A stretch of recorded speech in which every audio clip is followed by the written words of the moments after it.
So you talked a little bit about your first book, Autumn Winifred Oliver Does Things Different, but I know that you have another book coming soon. So can you tell us a little bit about what the next book is about and when it's going to be released? I would be happy to. It's called The 13th Sign, and it is my first fantasy. So it is very different writing a fantasy than writing historical fiction. It's almost like learning how to write a book all the way over again. They're so vastly different in how, or at least they were for me, in how different they were to write. So yes, it's called The 13th Sign. It comes out in January of 13. They did that on purpose so it would be 13 in 13.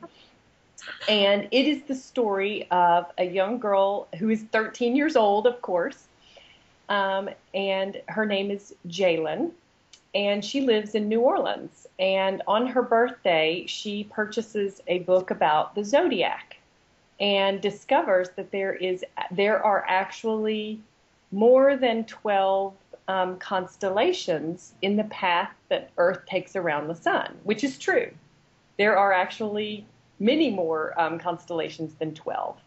And there is one that's very prominent named Ophiuchus, and it's between Sagittarius and Scorpio. So Jalen inadvertently wakes up this 13th zodiac sign.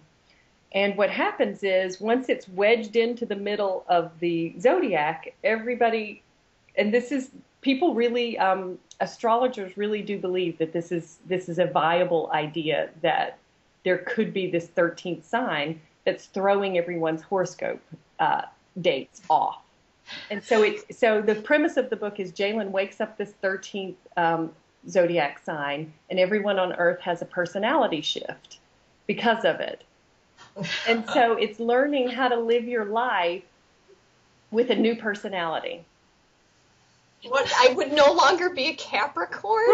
I know. I'm an Aquarius. I would be a Capricorn.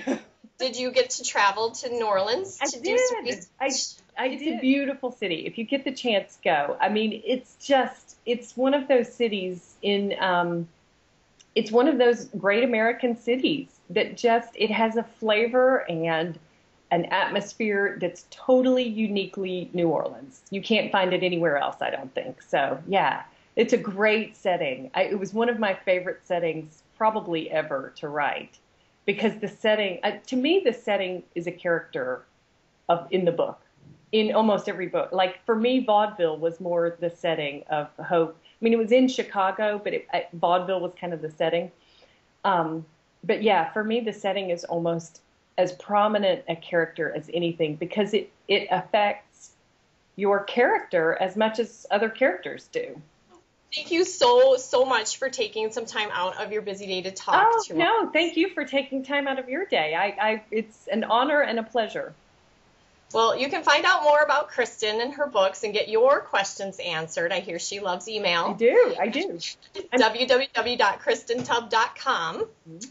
And you can also find lots more information about Walt Whitman, vaudeville, and activities to accompany Selling Hope at www.nationalhomeschoolbookaward.com.